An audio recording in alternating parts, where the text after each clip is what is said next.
Kalau nak pandai belajar memandu, datang kat Padang. Betul ke belajar memandu di Padang merupakan salah satu alternatif? Kita bincang. Okey. Assalamualaikum warahmatullahi taala wabarakatuh dan salam sejahtera. Okey, hari ini saya ada dekat lapangan terbang Tekah.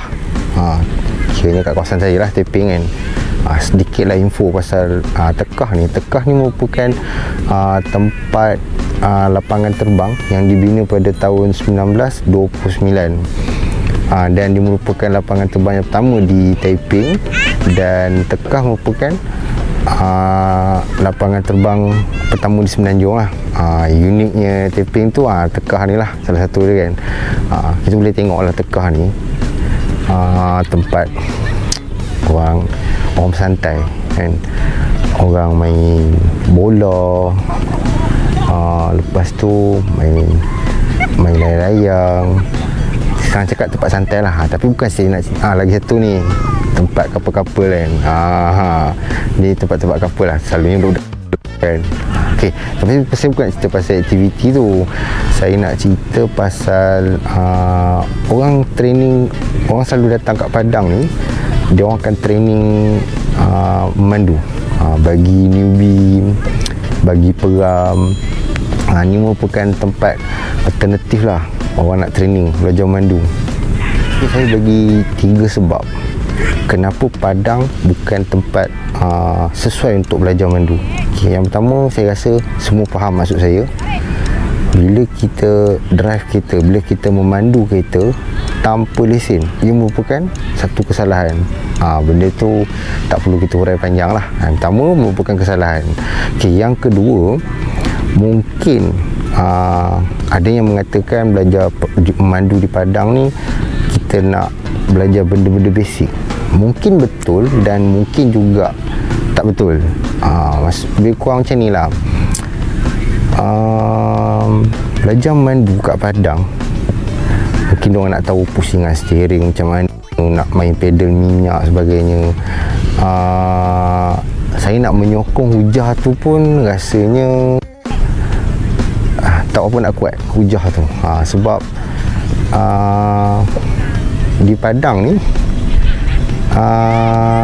kita tak dapat gambaran. Maksudnya kalau kita nak pusing steering, macam mana nak kawal kenderaan, sebab Padang ni luas. Itulah maksud saya. Okey, dan yang ketiga, Padang bukan tempat yang sesuai untuk belajar memandu, sebab ini bukan gambaran yang sebenar di dalam pemanduan. Cuba kita tengok Padang kan. Kalau kita parking kereta, nampak semua sama, tegak, tak sengit, sebab dia tak ada garisan kan. Kalau kita nak belajar parking pun, dia tak ada orang panggil indikator, penanda aras untuk menentukan kereta kita masuk dalam kotak dia yang betul ke, atau line yang betul ke. Sebab saya rasa kalau di Padang dijadikan sebagai alternatif untuk belajar memandu, tu merupakan benda yang tak betul lah. Kita bincang banyak juga. Macam saya kat tempat saya ni, tempat familiar lah.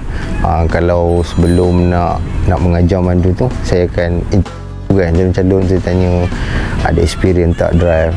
Kebanyakan diorang kata cerita ni lah, family diorang akan bawa kat sini kan. Pak U diorang ke akan bawa, kawan-kawan ke akan bawa belajar dekat Padang ni lah. Tapi bila kita suruh dia drive, buat macam mana kehendak ujian, diorang tak berjaya mencapai kita punya, orang kata apa, kalau untuk kerajaan KPI kan. Jadi persembahan diorang ketika diorang drive tu memang tak memuaskan hati saya lagi. Ada satu cerita, ini agak sadis jugalah. Suami dia bawa dia kat sini. Jadi suami dia train, suami dia ex-askar kan. Jadi mungkin suami dia nak buat macam tu juga kat bini dia. Bila dia drive, dia lepaskan anak-anak tu tau. Dia lepaskan anak-anak tu. Jadi suami dia cakap, kalau hang break tak betul, hang langgar lah anak.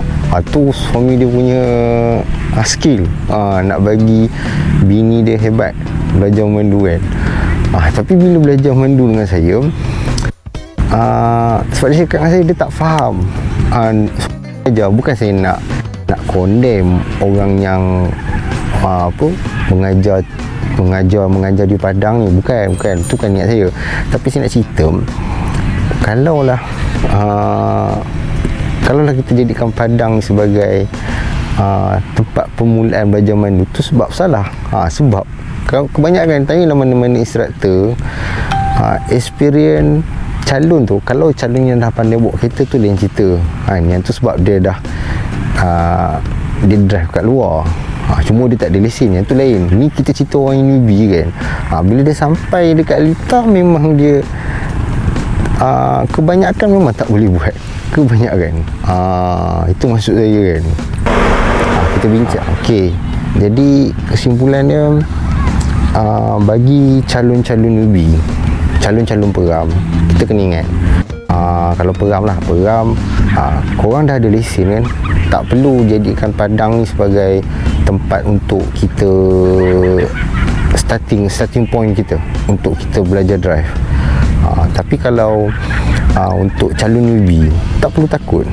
Tak perlu takut untuk belajar mandu, sebab saya boleh katakanlah 90% ke atas lah, kebanyakan yang datang institut mandu adalah orang yang tak pernah drive, tak ada experience untuk drive. Jadi jangan malu.